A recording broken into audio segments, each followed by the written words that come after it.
은평구의 허름한 단칸방에서 눈을 뜬 정하은은 여느 때와 같이 어둠을 느꼈습니다. 12살 소녀에게 선천성 시신경 위축으로 태어나면서부터 앞을 볼 수 없는 세상은 그저 일상이었어요.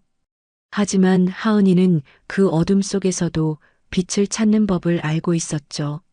하은아, 일어났니? 학교 갈 시간이다. 할머니 김순자의 목소리가 방 안을 채웠습니다. 순자 할머니는 80살의 나이에도 새벽부터 일어나 손녀를 챙겼어요. 쇠약한 몸은 폐암 말기로 더욱 야위어 갔지만 그 사실을 하은이에게 숨기고 있었습니다. 네, 할머니. 일어났어요. 오늘은 무슨 반찬이에요? 하은이가 침대에서 일어나 익숙한 동작으로 머리를 빗었어요. 비록 자신의 얼굴을 볼 수 없었지만 매일 아침 단정하게 옷을 입고 머리를 묶는 것이 하은이의 작은 자존심이었죠. 김치하고 계란말이다. 어제 복지관에서 반찬 좀 주셔서 오늘은 잘 먹을 수 있겠다. 순자 할머니는 말끝에 기침을 참았어요. 폐암이 심해지면서 기침이 잦아졌지만 병원은 꿈도 꿀 수 없었죠. 의료보험료도 밀린 데다 하은이를 위한 생활비를 모으느라 자신의 치료는 뒤로 미뤄왔어요. 할머니, 또 기침하셨죠? 감기약은 드셨어요? 하은이는 예민한 청각으로 할머니의 상태를 금방 알아챘어요. 순자 할머니는 웃음으로 넘겼습니다. 괜찮다, 괜찮아. 그냥 목이 좀 건조해서 그렇지. 어서 밥 먹자. 좁은 방 한쪽에 마련된 식탁에서 하은이와 할머니는 아침을 먹었어요.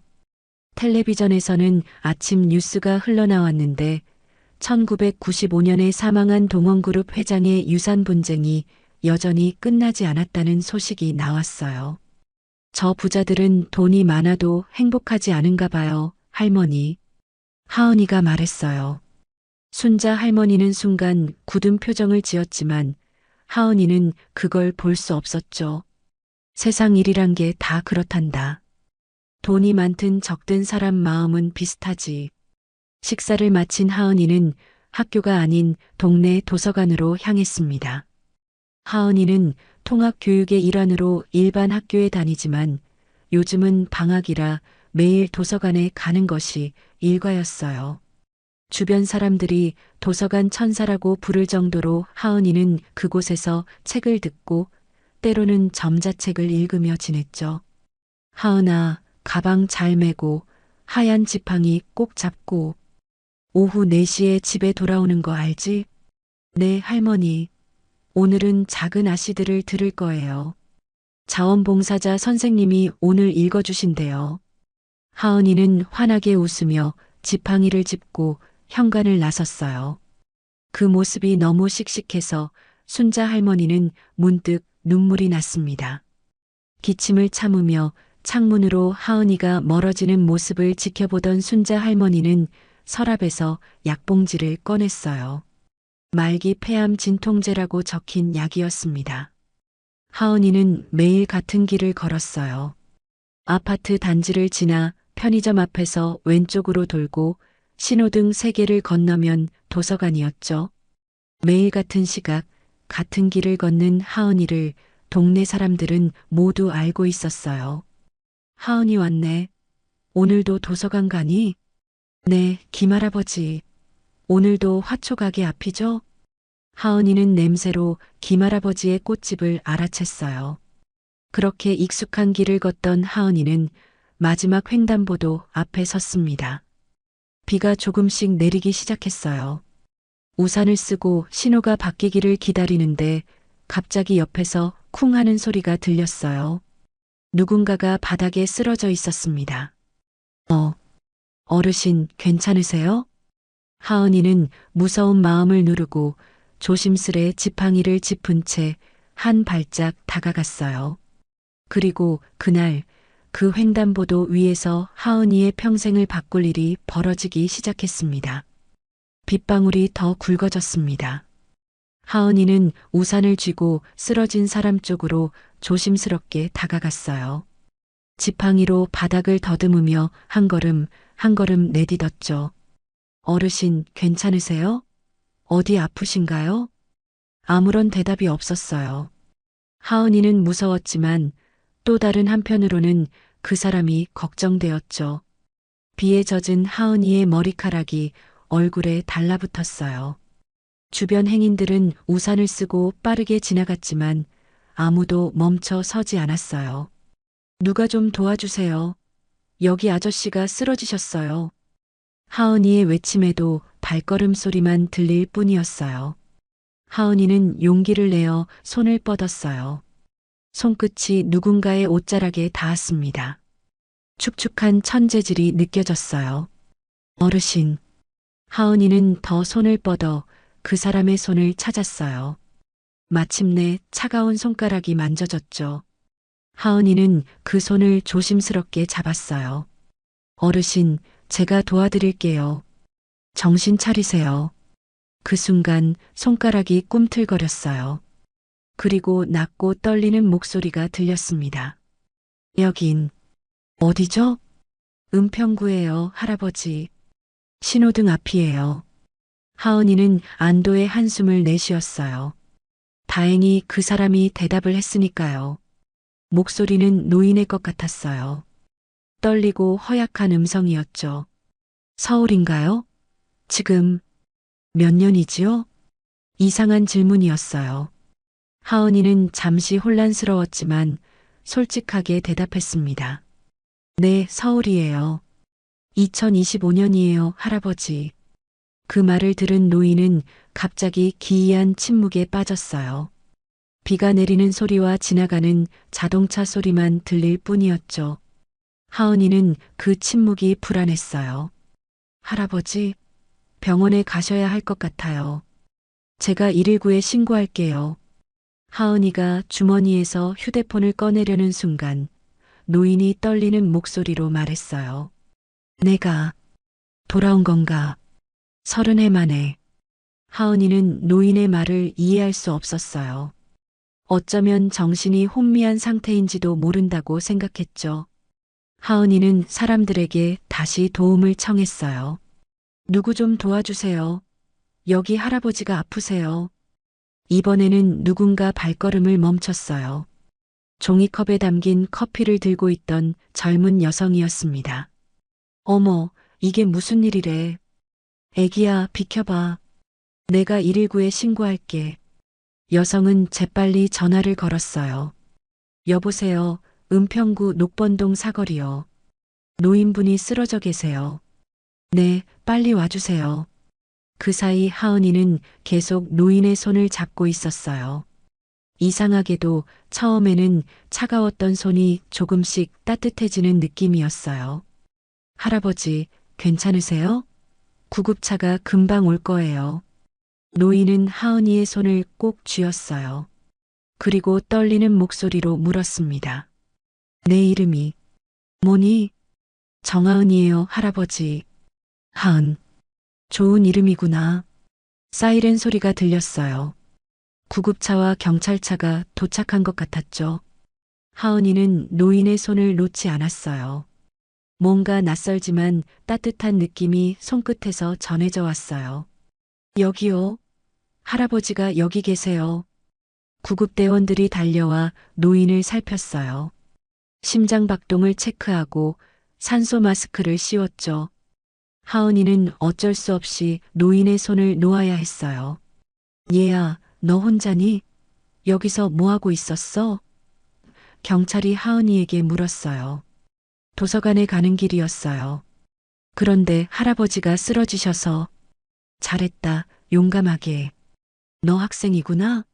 어느 학교 다니니? 은평초등학교요. 오늘은 방학이라 도서관에 가려고 했어요.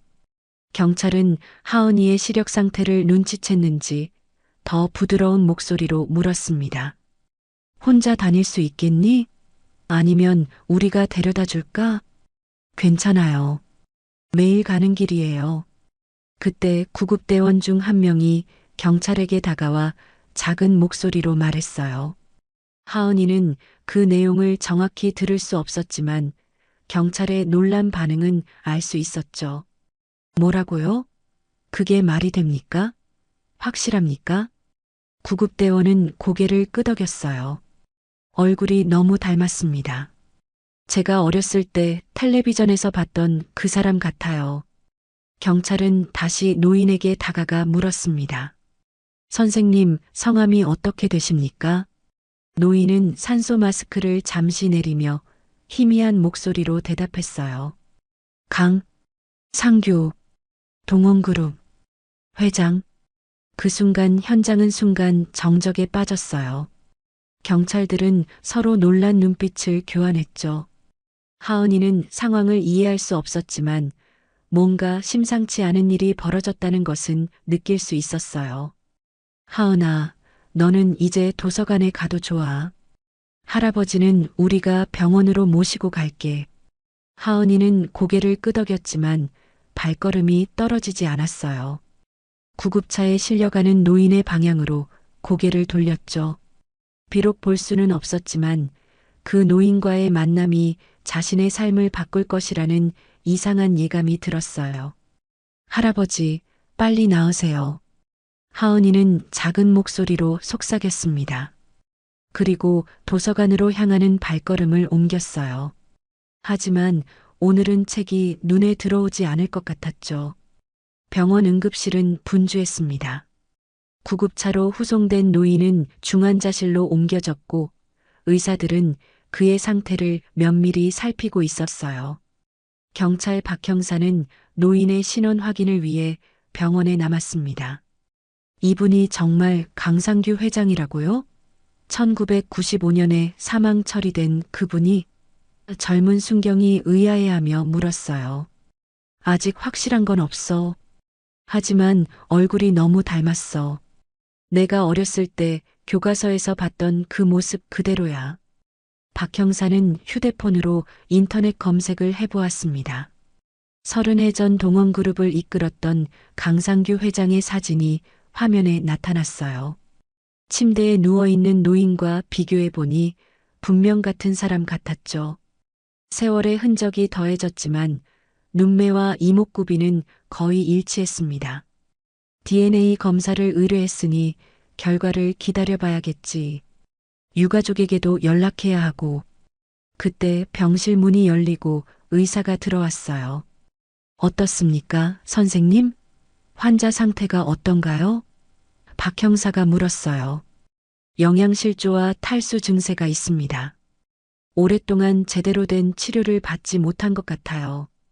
근육이 많이 약해져 있고 폐 기능도 좋지 않습니다.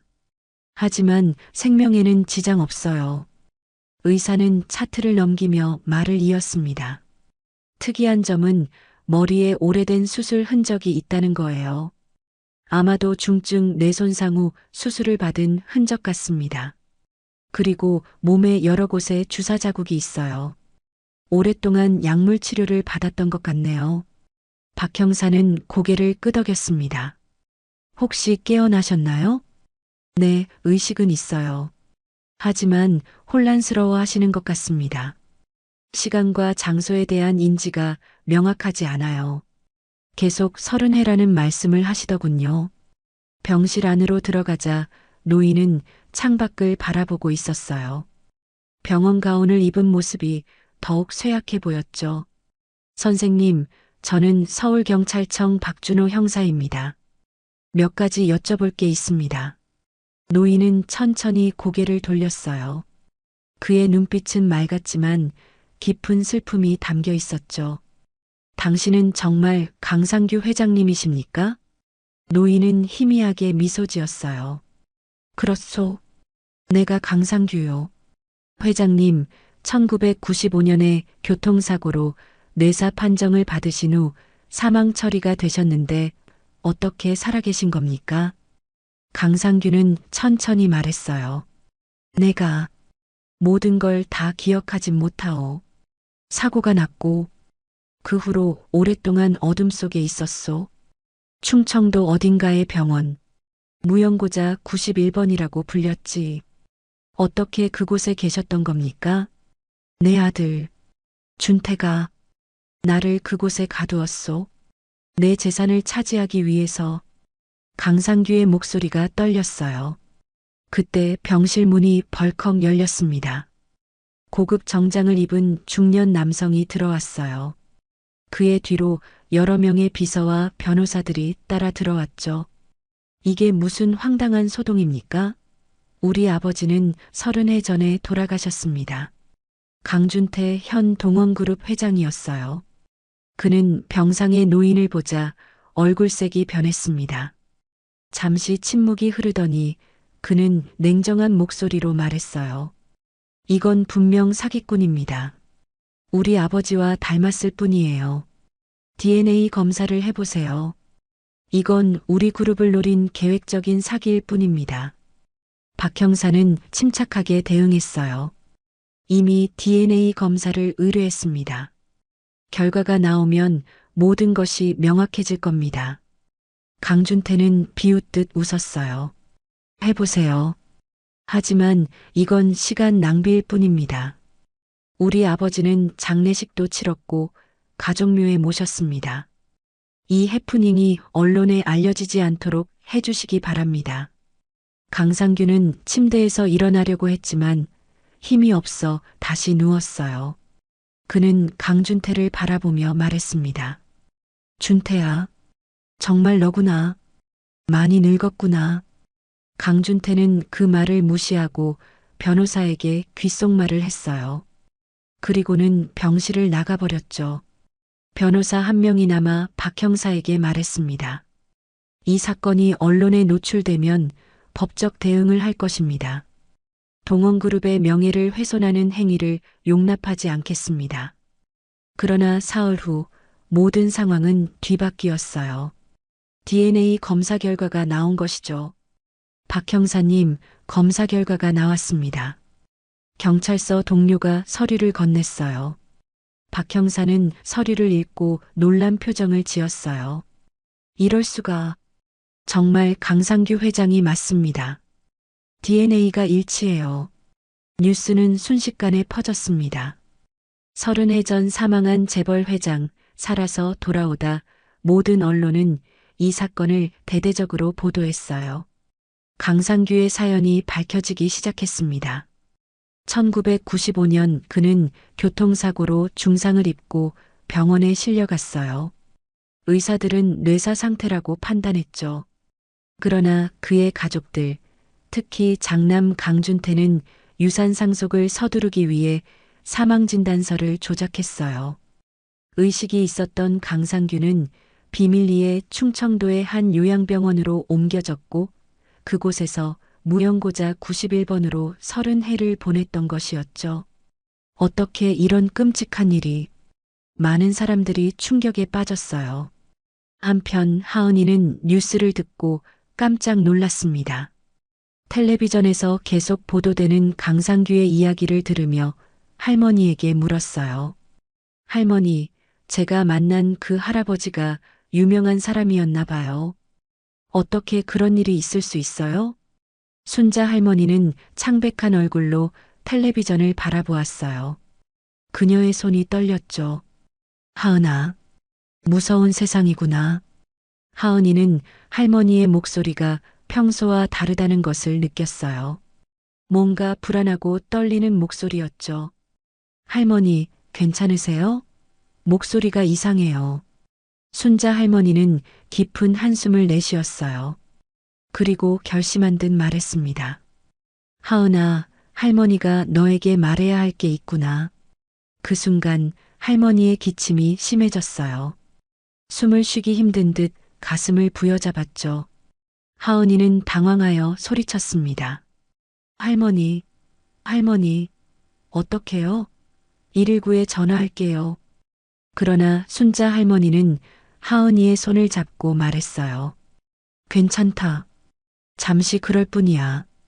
하은이는 할머니의 손을 꼭 잡았어요. 그리고 텔레비전에서는 계속해서 강상규의 기적 같은 귀환에 대한 뉴스가 흘러나왔습니다. 다음 날 아침 순자 할머니는 하은이를 부드럽게 깨웠어요. 전날의 기침 발작은 진정되었지만 할머니의 얼굴은 더욱 창백해 보였습니다. 하은아, 일어났니? 오늘은 할머니가 중요한 얘기를 해줄 게 있어. 하은이는 이불을 걷어내고 일어났어요. 할머니, 몸은 괜찮으세요? 어제 많이 아프셨잖아요. 괜찮다, 걱정 마. 먼저 아침 먹자. 식탁에 앉은 두 사람은 평소보다 조용하게 식사를 했어요. 라디오에서는 계속해서 강상규 회장의 소식이 나왔죠. 재벌가의 충격적인 비극, 강상규 회장 30해 만에 귀환. 동원그룹 강준태 회장은 여전히 사기라고 주장하며 법적 대응을 준비 중이라고. 순자 할머니는 라디오 볼륨을 줄였어요. 그리고 깊은 숨을 들이마셨죠. 하은아, 할머니가 너에게 말 못한 게 있단다. 하은이는 고개를 들었어요. 할머니의 목소리가 무겁게 느껴졌습니다. 네. 뭔데요, 할머니? 그 강상규 회장. 내가 횡단보도에서 만난 그 사람 말이다. 사실은 내 외할아버지란다. 하은이는 숟가락을 떨어뜨렸어요. 쨍그랑 소리가 방 안을 울렸죠. 뭐라고요? 제 외할아버지라고요? 순자 할머니는 떨리는 손으로 하은이의 손을 잡았어요. 그래, 내 엄마가 그 집 딸이었단다. 너 그 집이야. 충격적인 이야기에 하은이는 말을 잇지 못했어요. 할머니는 계속 이야기를 이어갔습니다. 내 엄마 이름은 강미진이었어. 강상규 회장의 막내딸이었지. 그런데 미진이가 21 되던 해에 집에서 쫓겨났단다. 왜요? 외할머니는 어디 계세요? 내 외할머니는 미진이가 15살 때 돌아가셨어. 그 후로 미진이는 아버지 밑에서 자랐는데 그룹 내부에서 권력 싸움이 심했어. 특히 준태, 내 이모부가 미진이를 못마땅해 했지. 순자 할머니의 눈에서 눈물이 흘렀어요. 하은이는 할머니의 손을 더 꼭 잡았죠. 미진이는 대학에서 한 남자를 만났어. 내 아빠였지. 둘은 사랑에 빠졌고 결혼하고 싶어 했단다. 그런데 강준태가 그걸 알고는 내 아빠의 배경을 조사했지. 가난한 집안 출신이라는 걸 알고는 재벌가의 위신을 떨어뜨린다며 난리를 쳤어. 하은이는 숨을 죽이고 들었어요. 자신이 전혀 알지 못했던 가족의 역사였죠. 미진이가 그럼에도 내 아빠를 포기하지 않자 강준태는 악랄한 계획을 세웠어. 내 아빠에게 뇌물을 주고 해외로 보냈지. 그리고 미진이에게는 내 남자친구가 돈 받고 떠났다고 거짓말을 했어. 너무해요. 하은이의 목소리가 떨렸어요. 그 충격에 미진이는 우울증에 빠졌어. 그런데 더 큰 문제가 생겼지. 미진이가 임신한 사실을 알게 된 거야. 내가 미진이 뱃속에 있었던 거지. 하은이는 자신도 모르게 배에 손을 댔어요. 태어나기도 전에 자신이 그런 상황 속에 있었다는 사실이 믿기지 않았죠. 강준태는 이 사실을 이용해서 미진이를 완전히 매장시켰어. 혼외 출산 스캔들을 만들어서 언론에 흘렸지.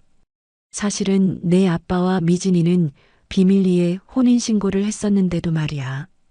강준태는 그 서류까지 없애버렸어. 그럼 제 아빠는 어디 계신 거예요? 하은이가 떨리는 목소리로 물었어요.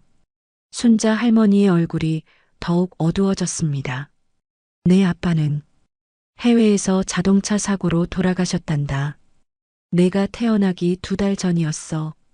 하은이의 눈에서도 눈물이 흘렀어요. 볼 수 없는 눈에서 흐르는 눈물이 뺨을 타고 떨어졌죠. 미진이는 가문에서 쫓겨났어. 그 와중에 강상규 회장이 교통사고를 당했고 모두들 돌아가셨다고 알고 있었지. 그리고 미진이는 정신병원에 강제 입원되었단다. 엄마가요? 그래. 내 엄마는 너를 낳고 난 후에 산후 우울증까지 겹쳐서 많이 아팠어. 그런데 병원에서 제대로 치료도 못 받고 결국 너를 낳고 1년도 못 살고 세상을 떠났단다. 하은이의 손이 떨렸어요. 갑자기 알게 된 진실이 너무 고통스러웠죠. 그럼 저는 그 동원 그룹이 외손녀인가요? 그래, 하은아. 너는 재벌가에 숨겨진 상속녀란다. 하지만 할머니는 그런 거 다 포기하고 너를 키웠어. 내 엄마의 유언이었어. 우리 하은이 세상에서 가장 행복한 아이로 키워달라고. 순자 할머니는 하은이를 품에 안았어요. 하은이는 할머니의 품에 얼굴을 묻고 울었죠. 그럼 제가 만난 그 할아버지가 정말 제 외할아버지셨던 거예요? 그렇단다. 운명이란 게 참 이상하지? 너와 강상규 회장님이 30해 만에 횡단보도에서 만나다니. 하은이는 생각했어요. 횡단보도에서 그 노인의 손을 잡았을 때 느꼈던 이상한 따뜻함이 무엇이었는지 이제야 알 것 같았죠. 할머니, 전 어떻게 해야 해요? 이제 할아버지를 만나러 가야 하나요? 순자 할머니는 깊은 생각에 잠겼어요. 그녀도 어떻게 해야 할지 확신이 없었죠. 우선은 조금 지켜보자. 저 사람들은 무서운 사람들이야. 강준태가 자기 아버지까지 병원에 가둘 정도니 너한테 무슨 짓을 할지 몰라. 그때 텔레비전에서 뉴스 속보가 흘러나왔어요. 동원그룹 강준태 회장이 긴급 기자회견을 열고 이번 사태는 명백한 사기라며 강력 대응할 것이라고 밝혔습니다. 또한 DNA 검사 결과가 조작되었을 가능성을 언급하며 재검사를 요구했습니다. 순자 할머니의 얼굴이 더욱 어두워졌어요. 봐라. 저렇게 발버둥 치고 있어. 진실이 드러나면 저 사람은 모든 걸 잃게 될 테니까. 할머니, 무서워요. 하은이가 속삭였어요. 괜찮아, 하은아. 할머니가 너를 지킬게. 지금까지 그래왔듯이. 하지만 순자 할머니의 얼굴은 너무 창백했어요. 그녀는 갑자기 심한 기침을 했고 손수건에 피가 묻어났죠. 하은이는 그것을 볼 수 없었지만 할머니의 숨소리가 더욱 거칠어진 것을 느꼈어요. 할머니, 정말 괜찮으세요? 병원에 가봐야 하지 않을까요? 순자 할머니는 얼른 손수건을 감추며 대답했어요. 괜찮아, 괜찮아. 그냥 목이 좀 아플 뿐이야. 하지만 그것은 거짓말이었어요. 순자 할머니의 폐암은 이미 말기였고 의사는 시간이 얼마 남지 않았다고 했죠. 하은이에게 진실을 말하고 싶었지만 지금은 그럴 수 없었어요. 먼저 하은이의 미래를 지켜야 했으니까요. 하은아, 오늘은 도서관에 가지 말고 집에 있자. 할머니랑 같이 있자. 하은이는 고개를 끄덕였어요. 갑자기 알게 된 진실로 혼란스러웠지만 한 가지는 확실했죠. 자신이 누구인지 그리고 자신의 뿌리가 어디인지 이제야 알게 되었다는 것. 그리고 횡단보도에서 만난 그 손길의 주인이 왜 그렇게 따뜻하게 느껴졌는지도 이제야 이해할 수 있었어요. 동원그룹 본사 38층 회의실은 긴장감으로 가득 찼습니다. 강준태 회장은 창문 앞에 서서 서울 도심을 내려다보고 있었어요. 뒤에는 그룹의 핵심 임원들과 법률팀이 침묵 속에 앉아 있었죠. 이 상황을 어떻게 생각하시나요, 여러분? 강준태의 목소리는 차가웠어요. 아무도 먼저 대답하지 못했죠. 마침내 법무팀장이 목을 가다듬고 말했습니다. 회장님, DNA 검사 결과는 분명합니다. 그분이 강상규 회장님이 맞습니다. 재검사를 요청했지만 결과는 달라지지 않을 겁니다. 강준태는 천천히 고개를 돌렸어요. 그의 눈빛은 날카로웠습니다. 그럼 어떻게 하자는 겁니까? 30해 동안 쌓아온 모든 것을 포기하자고요? 그분이 돌아오면 우리는 모두 끝입니다. 특히 나는. 말끝을 흐린 강준태의 얼굴에 잠시 불안이 스쳤어요. 모두가 그 이유를 알고 있었죠. 30해 전 강준태는 아버지를 살아있는 채로 요양병원에 가두고 사망 처리했으니까요. 방법이 있습니다. 비서실장이 조심스레 말했어요. 그분의 정신 상태가 불안정하다는 의학적 소견을 받아내는 겁니다. 30해 동안 요양병원에 있었던 분이니 충분히 가능한 시나리오입니다. 강준태는 고개를 끄덕였어요. 좋습니다. 그리고 그 노숙자처럼 보이는 할아버지를 발견한 아이. 그 아이는 누구죠?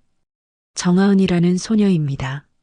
12살이고 은평구의 할머니와 살고 있습니다. 선천성 시신경 위축으로 시각장애가 있습니다. 강준태는 잠시 생각에 잠겼어요. 그 아이와 할머니에 대해 더 알아봤나요? 비서실장은 태블릿을 열어보고서를 읽었습니다. 할머니 이름은 김순자, 80살입니다. 생계를 위해 폐지를 줍고 계시고 폐암 말기 판정을 받으셨습니다. 그리고 특이사항이 있습니다. 뭔가요? 김순자 씨는 강미진 씨의 시어머니입니다. 회의실에 침묵이 내려앉았어요. 강준태의 얼굴이 창백해졌죠. 강미진이라고요? 제 여동생 말입니까? 네, 회장님. 정하은은 강미진 씨의 딸입니다. 즉, 강상규 회장님의 외손녀입니다. 강준태는 의자에 털썩 주저앉았어요. 모두가 충격에 빠졌죠. 비서실장은 말을 이었습니다. 미진 씨가 돌아가시고 난 후 김순자 씨가 하은이를 키웠습니다. 아무도 하은이의 출신을 모르는 것 같습니다. 강준태는 주먹을 불끈 쥐었어요. 이게 다 함정이었군요. 우연을 가장한 계략이었어. 어떻게 하시겠습니까, 회장님? 강준태는 눈을 감고 깊은 숨을 내쉬었어요. 그리고 결단력 있는 목소리로 말했습니다. 2가지 방향으로 진행합시다. 하나, 아버지의 정신 상태에 문제가 있다는 의학적 소견을 받아내세요. 2, 그 할머니와 아이에게 접근해서 해외로 보내버리세요. 충분한 돈을 줘서 영원히 돌아오지 않게 만들어야 합니다. 임원들은 고개를 끄덕였어요. 강준태는 회의를 마치고 자신의 집무실로 돌아왔습니다. 그는 서랍에서 오래된 사진 한 장을 꺼냈어요. 젊은 시절의 아버지 강상규와 함께 찍은 사진이었죠. 아버지, 왜 돌아오셨습니까? 30해가 지났는데. 한편 요양병원에서 강상규를 돌봤던 간호사 윤복수는 텔레비전 뉴스를 보며 충격에 빠졌어요. 그녀는 30해 동안 무용고자 91번을 돌봤던 유일한 간호사였죠. 강상규 회장님, 정말 그분이셨구나. 복수는 벽장에서 오래된 상자를 꺼냈어요. 그 안에는 30해 동안 모아온 일기장들이 있었죠. 그녀는 무용고자 91번의 상태 변화와 특이사항을 기록해왔어요. 특히 병원 원장이 의문의 약물을 투여하려 했던 날들, 그리고 그녀가 몰래 그것을 막았던 기록들. 이건 세상에 알려져야 해. 복수는 결심했어요. 다음 날 아침 그녀는 주요 언론사에 연락했습니다. 저는 강상규 회장님을 30해 동안 돌본 간호사입니다. 말씀드릴 게 있습니다. 그녀의 폭로는 폭탄과 같았어요. 요양병원에서 강상규를 조직적으로 가둬두기 위해 약물을 투여했다는 사실, 그리고 병원 원장이 동원그룹으로부터 거액의 자금을 받았다는 증거들이 공개됐죠. 강준태 회장은 아버지를 살해하려 여러 번 시도했습니다. 제가 몰래 약물을 바꿔치기 하지 않았더라면 강상규 회장님은 이미 오래전에 돌아가셨을 겁니다. 이 소식은 전국을 떠들썩하게 했어요. 검찰은 즉시 동원그룹에 대한 압수수색을 실시했고 강준태는 긴급 출국 금지 조치를 받았죠. 하은이와 순자 할머니의 집에도 변화가 찾아왔어요. 어느 날 밤 정장을 입은 남자들이 그들의 집을 찾아왔습니다. 김순자님과 정하은 양이시죠? 저희는 동원그룹에서 나왔습니다. 순자 할머니는 문을 꼭 닫은 채 경계했어요. 무슨 일로 오셨나요? 강준태 회장님께서 보내셨습니다. 하은 양이 강상규 회장님의 외손녀라는 사실을 알게 되셨습니다. 회장님께서 하은 양과 할머님을 위해 해외에 좋은 집과 병원 치료를 준비하셨습니다. 하은이는 할머니 뒤에서 불안하게 서 있었어요. 할머니, 저 사람들 말 믿으면 안 돼요. 텔레비전에서 강준태가 할아버지를 해치려 했다고 했잖아요. 순자 할머니는 강하게 대답했습니다. 저희는 갈 데가 없습니다. 여기가 우리 집이에요. 그리고 하은이는 어디도 가지 않을 겁니다. 남자들은 위협적인 어조로 말했어요. 생각해 보세요. 폐암 치료를 받으실 수 있고 하은 양도 좋은 환경에서 자랄 수 있습니다.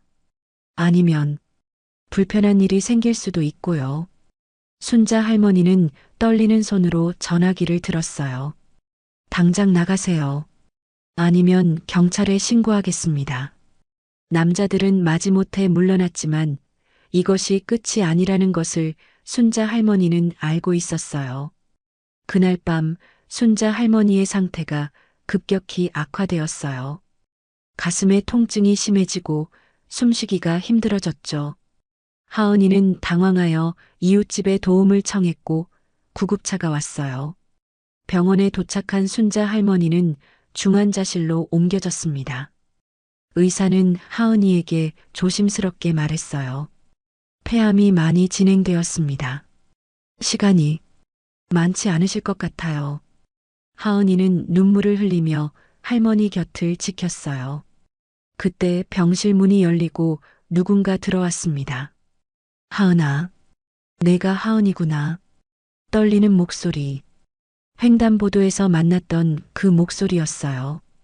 강상규 회장이었습니다. 할아버지?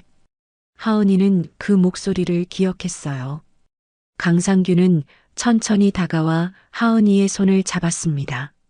내가 내 손녀였구나. 내가 몰랐어. 순자 할머니는 흐릿한 의식 속에서 눈을 떴어요. 그녀는 강상규를 보고 약하게 미소 지었습니다. 회장님, 오셨군요. 강상규는 순자 할머니의 손을 잡았어요. 김순자 씨, 우리 미진이의 시어머니시군요. 정말 감사합니다. 하은이를 이렇게 잘 키워주셔서.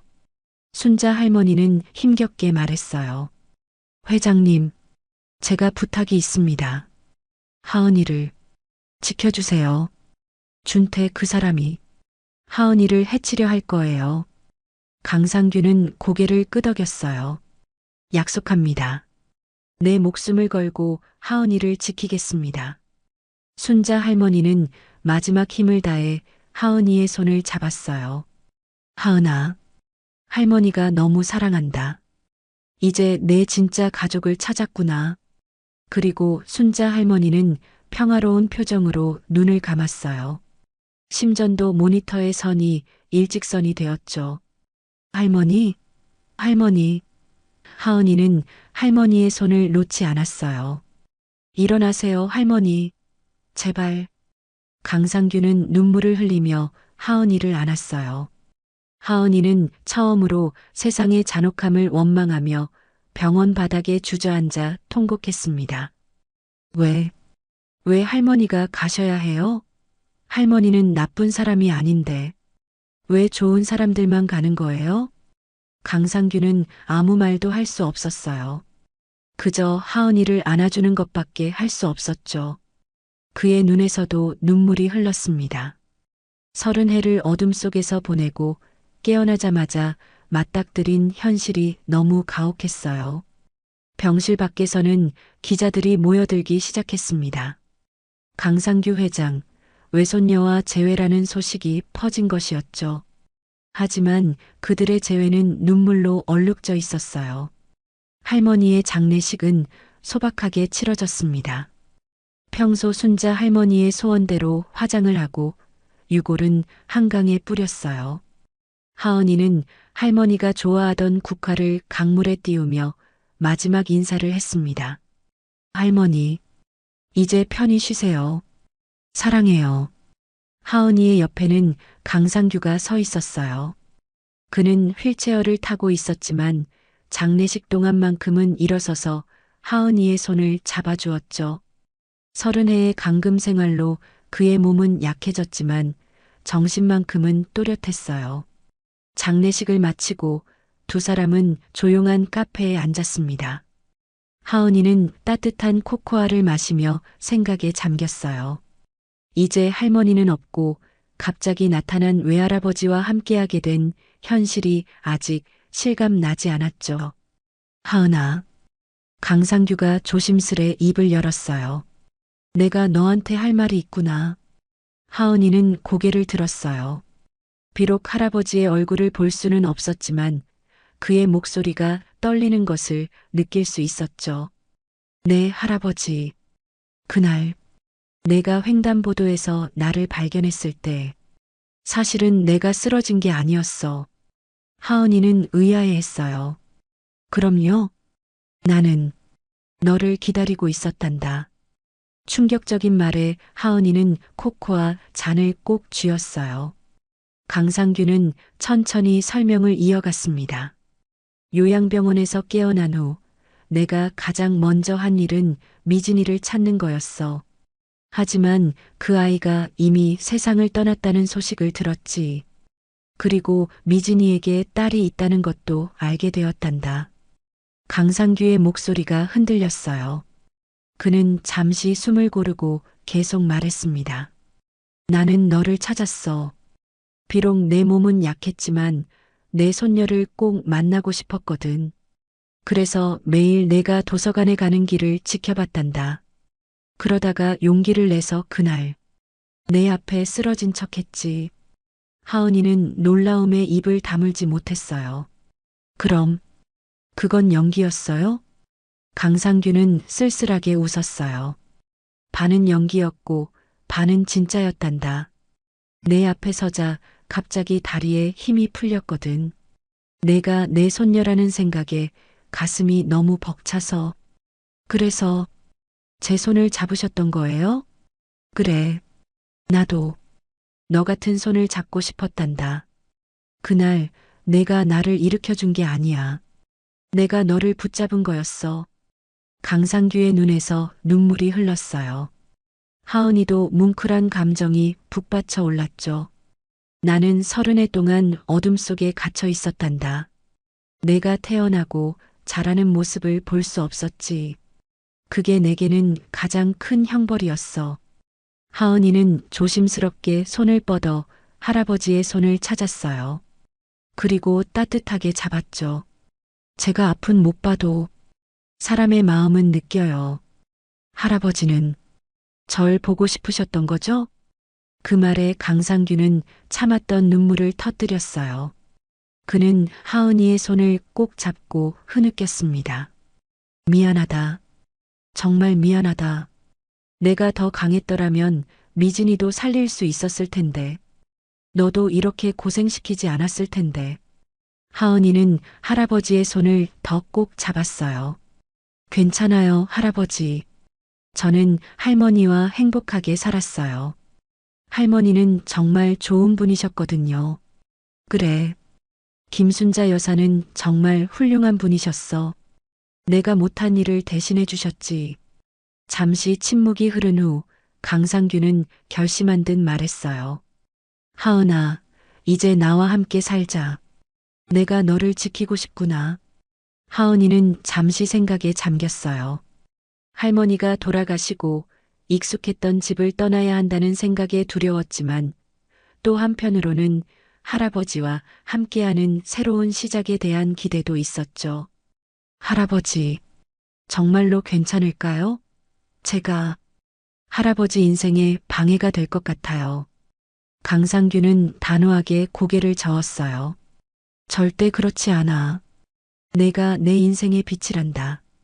30의 어둠 속에서 찾은 유일한 빛. 그때 카페 문이 열리고 여러 명의 기자들이 들어왔어요. 카메라 플래시가 터지고 질문이 쏟아졌습니다. 강상규 회장님, 외손녀와의 상봉 소감이 어떠십니까? 정하은 양은 동원그룹의 새로운 상속자가 되는 건가요? 강준태 회장에 대한 법적 대응은 어떻게 진행하실 겁니까? 강상규는 하은이를 보호하듯 앞에 섰어요. 지금은 질문을 받지 않겠습니다. 우리 손녀가 할머니를 잃은 슬픔에 빠져 있으니 제발 배려해 주십시오. 기자들은 물러났지만 이 소식은 이미 전국에 퍼지고 있었어요. 하은이는 더 이상 평범한 시각장애 소녀가 아니라 재벌가에 숨겨진 상속녀로 세상에 알려지게 되었죠. 강상규의 집으로 돌아오는 차 안에서 하은이는 생각에 잠겼어요. 할머니와의 추억들, 매일 가던 도서관, 익숙했던 동네의 모든 것들이 이제 과거가 된다는 것이 실감이 나지 않았죠. 할아버지, 저희 어디로 가는 거예요? 내가 잠시 머물고 있는 곳이란다. 호텔이긴 한데 우리 둘을 위한 집을 곧 마련할게. 하은이는 고개를 끄덕였어요. 자신의 인생이 이렇게 급격히 변할 거라고는 상상도 못했죠. 호텔 스위트룸에 도착한 하은이는 넓은 공간에 당황했어요. 익숙하지 않은 환경에서 길을 찾기 어려웠죠. 걱정 마, 하은아. 내가 도와줄게. 천천히 익숙해지면 돼. 강상규는 하은이의 손을 잡고 방 안을 천천히 안내해 주었어요. 침대는 어디에 있고 화장실은 어디에 있는지 하나하나 설명해 주었죠. 할아버지, 제가 점자책이 좀 필요해요. 그리고 할머니가 제게 주신 인형도요. 강상규는 즉시 비서에게 지시했어요. 하은이의 집에 가서 필요한 물건들을 모두 가져오세요. 특히 점자책과 인형을 잊지 마세요. 그날 밤 하은이는 낯선 침대에 누워 잠을 이루지 못했어요. 할머니가 보고 싶었죠. 그녀는 조용히 눈물을 흘렸어요. 옆방에서 하은이의 흐느낌을 들은 강상규는 조심스레 문을 열고 들어왔어요. 하은아, 괜찮니? 할머니가 보고 싶어요. 강상규는 하은이의 침대 곁에 앉았어요. 그는 손녀의 머리를 부드럽게 쓰다듬었죠. 나도 내 할머니가 보고 싶구나. 비록 직접 만난 적은 없지만 너를 그렇게 훌륭하게 키워주신 분이니까. 하은이는 할아버지의 손을 잡았어요. 할아버지, 제가 앞으로 어떻게 되는 거예요? 다른 학교도 가야 하나요? 내가 원하는 대로 할 수 있어. 내가 다니던 학교를 계속 다녀도 되고 특수학교에 가고 싶다면 그것도 좋고. 하은이는 잠시 생각에 잠겼어요. 그리고 떨리는 목소리로 물었습니다. 할아버지, 저는 왜 이렇게 태어났을까요? 앞을 볼 수 없는 채로. 강상규는 깊은 한숨을 내쉬었어요. 그건 미진이가 너를 임신했을 때 너무 많은 스트레스와 약물에 노출되었기 때문이란다. 강준태가 내 엄마를 괴롭혔거든. 하은이는 눈물을 참으며 고개를 끄덕였어요. 이모부가 저를 해치려고 했다면서요? 그래. 하지만 이제 걱정하지 마. 내가 너를 지킬 거야. 그 누구도 너를 해치지 못하게 할 거란다. 하은이는 할아버지의 품에 안겼어요. 그의 품은 따뜻했고 안정감을 주었죠. 하은이는 오랜만에 편안함을 느꼈어요. 할아버지, 제가 할아버지의 손을 잡아서 다행이에요. 강상규는 미소 지었어요. 아니란다, 하은아. 내가 내 손을 잡아준 게 아니라 내가 내 인생을 구해준 거야. 그날 밤 하은이는 할아버지의 이야기를 들으며 잠이 들었어요. 이제 그녀는 더 이상 혼자가 아니었죠. 어둠 속에서도 그녀를 지켜줄 가족이 있었으니까요. 다음 날 아침 호텔 스위트룸의 텔레비전에서는 하은이와 강상규의 재회 소식이 연일 톱뉴스로 보도되고 있었어요. 재벌 가문에 숨겨진 상속녀, 30해 만의 기적적인 재회, 동원그룹 창업주와 시각장애 손녀의 감동적인 스토리. 온갖 제목들이 쏟아졌죠. 강상규는 아침 식사를 하며 뉴스를 듣고 있었어요. 하은이는 새로운 환경에 적응하느라 조금 헤매면서도 천천히 아침을 먹고 있었죠. 할아버지, 텔레비전에서 계속 저희 이야기를 하는 것 같아요. 강상규는 한숨을 쉬었어요. 그렇구나. 언론이 우리에게 관심이 많아. 특히 내가 내 외손녀라는 사실이 알려지면서 하은이는 숟가락을 내려놓고 생각에 잠겼어요. 저는 유명해지고 싶지 않아요. 그냥 평범하게 살고 싶어요. 강상규는 손녀의 손을 꼭 잡았어요. 알아, 하은아. 하지만 우리 이야기는 많은 사람들에게 희망을 줄 수 있어. 30해 만에 재회한 할아버지와 손녀. 그리고 진실이 결국 밝혀진다는 교훈도 있고, 그때 강상규의 변호사가 호텔 방으로 들어왔어요. 그는 서류 가방을 들고 있었죠. 회장님, 검찰에서 연락이 왔습니다. 강준태 회장에 대한 수사가 본격화되고 있습니다. 회장님과 하은 양께 증언을 요청했습니다. 강상규는 고개를 끄덕였어요. 예상했던 일이군요. 하지만 하은이는 아직 어려요. 증언을 해야 한다면 제가 대신하겠습니다. 변호사는 망설이다가 말했어요. 문제는 국회에서 청문회를 열기로 했다는 겁니다. 30해 동안의 은폐 과정과 재벌 그룹의 불법 행위에 대한 청문회요. 하은 양의 증언이 결정적일 수 있습니다. 하은이는 불안한 표정을 지었어요. 제가요? 저는 어떤 증언을 해야 하는 거예요? 강상규는 하은이의 어깨를 부드럽게 토닥였어요. 걱정하지 마. 내가 원하지 않는다면 강요하지 않을 거야. 하지만 하은이는 생각해보니 할머니가 돌아가시기 전 했던 말이 생각났어요. 할아버지, 저도 증언할래요. 할머니도 진실이 밝혀지길 원하셨을 거예요. 강상규는 놀란 표정을 지었어요. 정말이니? 많은 사람들 앞에서 이야기하는 게 쉽지 않을 텐데. 하은이는 용기 있게 고개를 끄덕였어요. 네, 제가 할 수 있어요. 비록 앞은 못 보지만 제 목소리로 진실을 말할 수 있어요.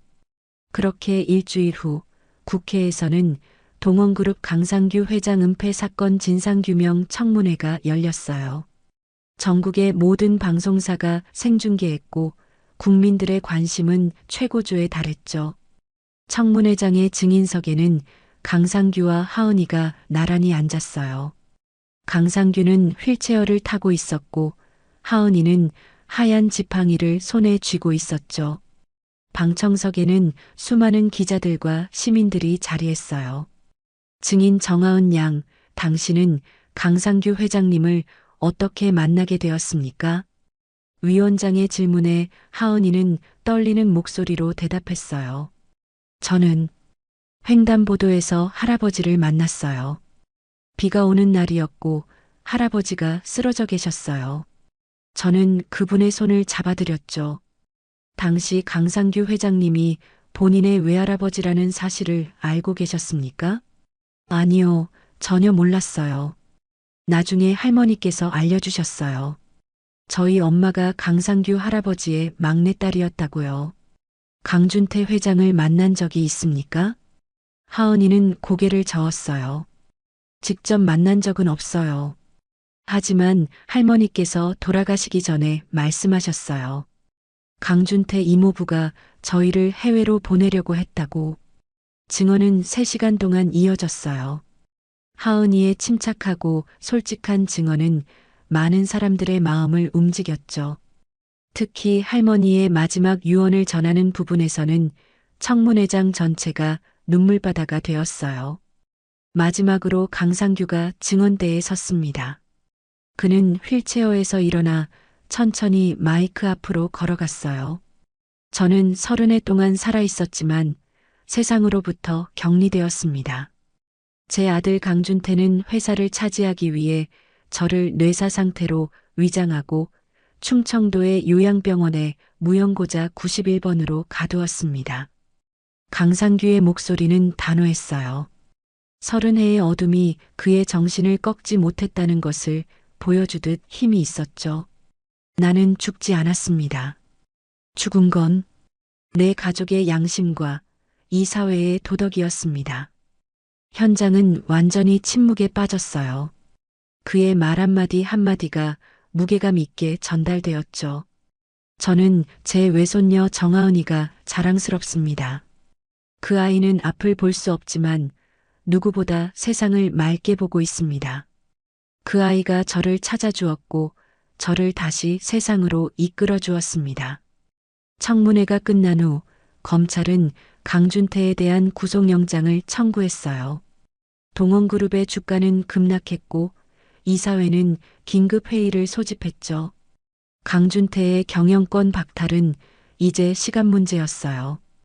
호텔로 돌아온 하은이는 지쳐 보였어요. 하지만 그녀의 표정에는 안도감이 묻어났죠. 할아버지, 잘했어요? 강상규는 하은이를 꼭 안아주었어요. 정말 훌륭했어, 하은아. 너는 오늘 큰 용기를 보여주었단다. 그날 저녁 텔레비전의 모든 뉴스는 청문회 소식으로 가득했어요. 한 유명 앵커는 하은이를 침묵의 눈으로 진실을 밝힌 천사라고 표현했죠. 하은이의 모습이 전 국민의 가슴을 울렸다는 이야기가 이어졌어요. 할아버지, 이제 어떻게 되는 거예요?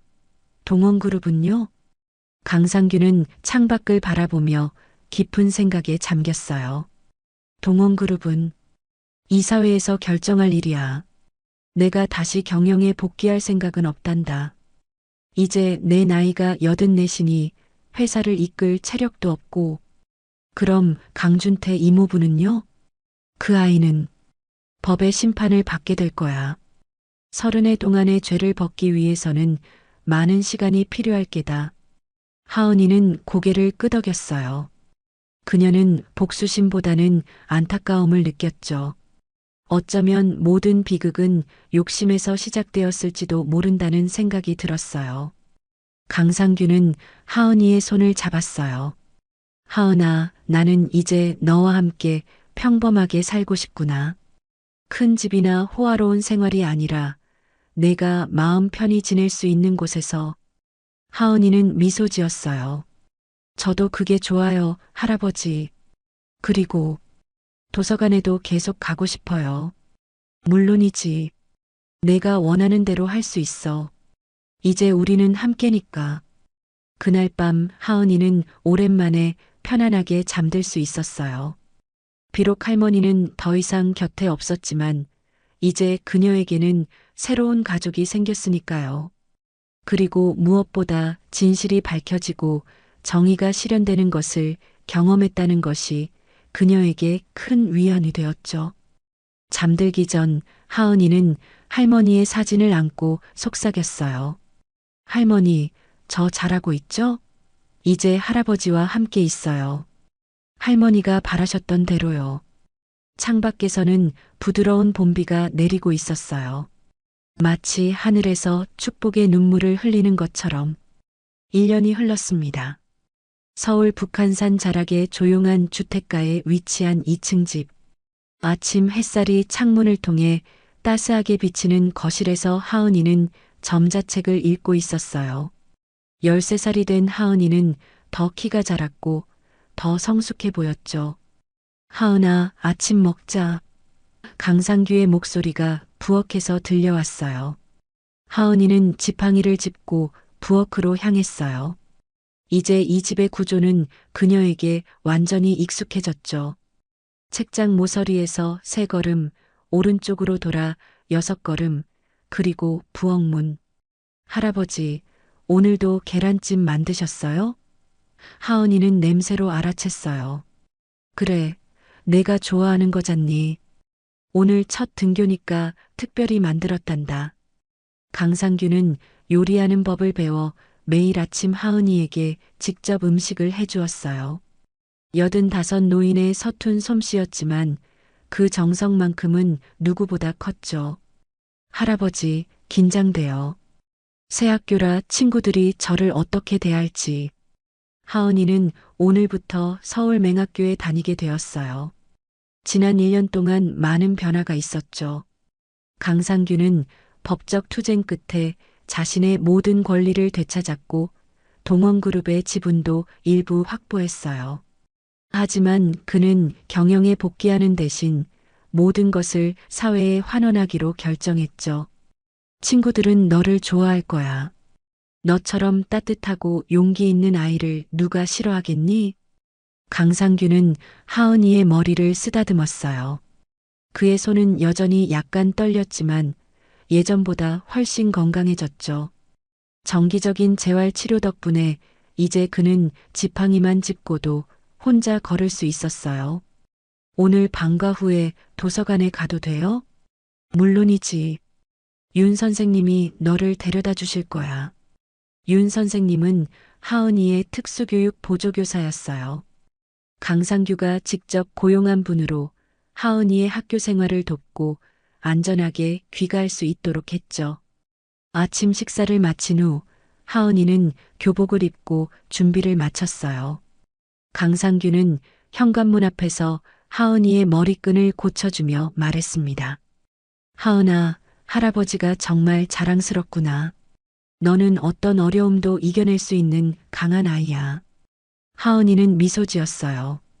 할아버지 덕분이에요. 할아버지가 계셔서 제가 더 용기를 낼 수 있었어요. 학교 앞에 도착하자 많은 아이들이 등교하고 있었어요. 모두 하은이와 같은 흰 지팡이를 짚고 있었죠. 하은이는 처음으로 다르지 않다는 느낌을 받았어요. 여기서는 모두가 그녀처럼 세상을 소리와 촉감으로 느끼는 아이들이었으니까요. 정하은 학생이지? 환영해. 나는 김 선생님이야. 우리 반에서 함께 공부하게 될 거야. 따뜻한 목소리의 여선생님이 하은이를 맞아주었어요. 하은이는 긴장했지만 용기를 내어 인사했죠. 안녕하세요, 선생님. 잘 부탁드려요. 교실에 들어서자 10명 정도의 아이들이 있었어요. 선생님은 하은이를 소개했고 아이들은 모두 반갑게 환영해 주었죠. 정하은? 혹시 뉴스에 나왔던 그 정하은이니? 와, 진짜네. 목소리가 똑같아. 아이들이 호기심 어린 목소리로 물었어요. 하은이의 이야기는 1년 전 온 나라를 뜨겁게 달궜으니까요. 네, 맞아요. 하은이는 쑥스럽게 대답했어요. 우와, 너무 멋있다. 내가 용기 있게 증언했다는 이야기 들었어. 우리 엄마가 내 이야기 들으면서 울었대.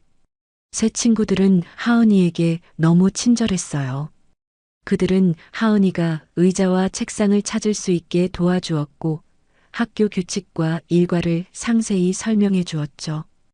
하은이는 오랜만에 또래들과 어울리는 기쁨을 느꼈어요. 점심시간 하은이는 새 친구들과 함께 도시락을 먹었어요. 강상규가 정성껏 싸준 김밥과 계란말이였죠. 이게 다 내 할아버지가 직접 만드신 거야? 대단하시다.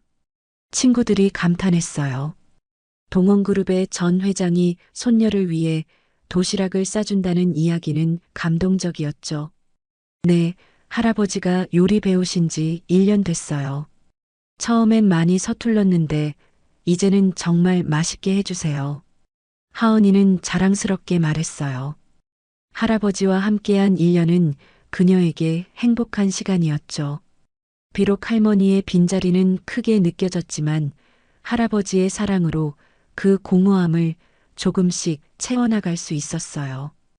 방과 후 약속대로 하은이는 윤 선생님과 함께 지역 도서관으로 향했어요. 이곳은 하은이가 전에 살던 동네의 도서관과는 달랐지만 여전히 따뜻한 분위기가 느껴졌죠. 하은아, 요즘 도서관에서 작은 아이들에게 점자책을 읽어준다면서? 대단하구나.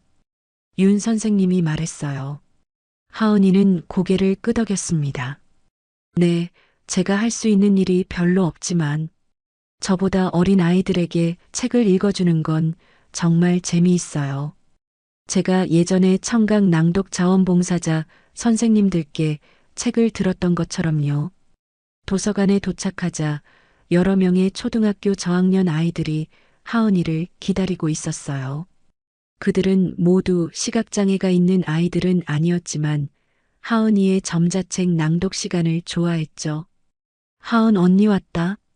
오늘은 어떤 이야기 들려주실 거예요? 아이들이 반갑게 맞아주었어요. 하은이는 가방에서 점자책을 꺼냈습니다. 어린 왕자였어요. 오늘은 어린 왕자의 이야기를 들려줄게요. 별에서 온 작은 소년의 이야기랍니다. 하은이는 손가락으로 점자를 더듬으며 천천히 이야기를 읽기 시작했어요. 그녀의 목소리는 부드럽고 감정이 풍부했죠. 아이들은 모두 집중해서 들었어요. 1시간 동안의 낭독이 끝난 후 도서관 사서 선생님이 다가왔어요. 하은아, 정말 대단하구나. 내가 이렇게 다른 아이들에게 책을 읽어주는 모습이 너무 아름다워. 하은이는 부끄러운 듯 미소 지었어요. 저도 책을 통해 많은 위로를 받았거든요.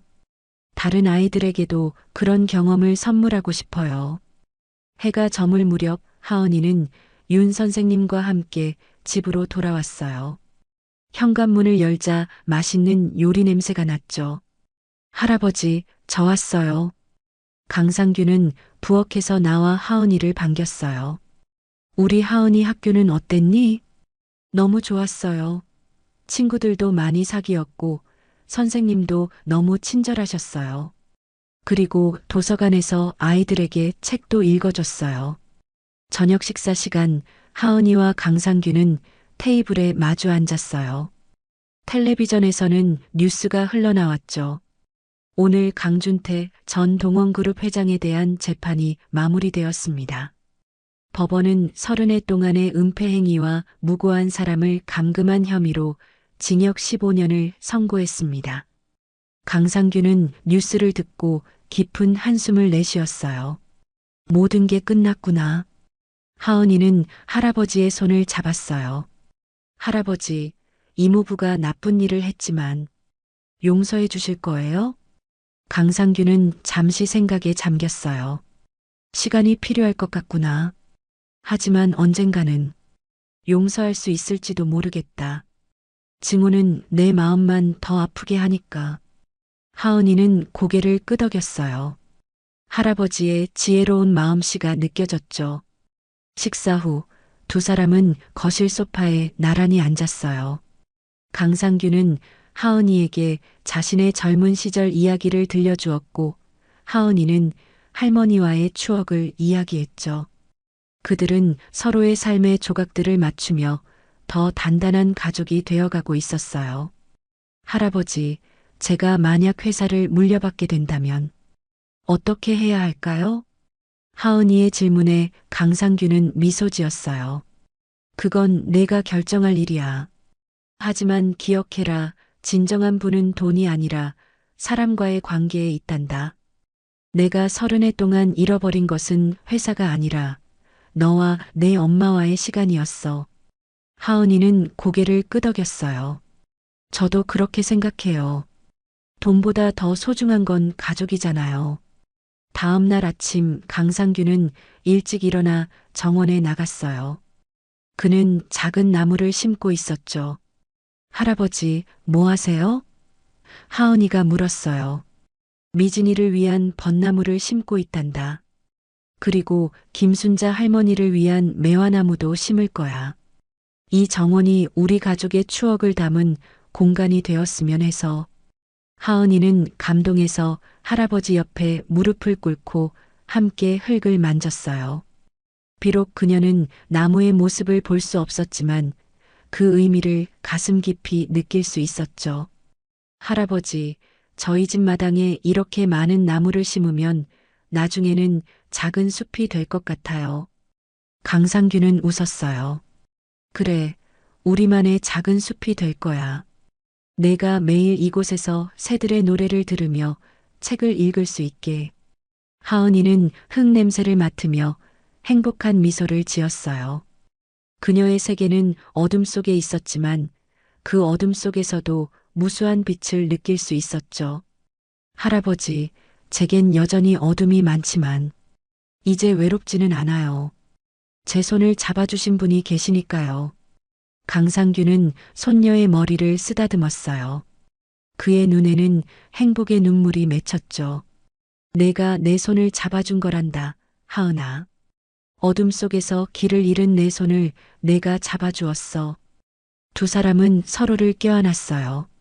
가을 햇살이 그들을 따스하게 비추었고 심어놓은 어린 나무들은 미래를 향해 싹을 틔우고 있었죠. 하은이와 강상규의 새로운 삶은 이제 막 시작되고 있었어요. 어둠 속에서 빛을 찾은 소녀와 30해 만에 가족을 되찾은 할아버지의 이야기는 많은 사람들에게 희망의 메시지가 되었습니다. 그리고 이 모든 것은 비 오는 날 횡단보도 위에서 서로의 손을 잡은 순간부터 시작되었죠.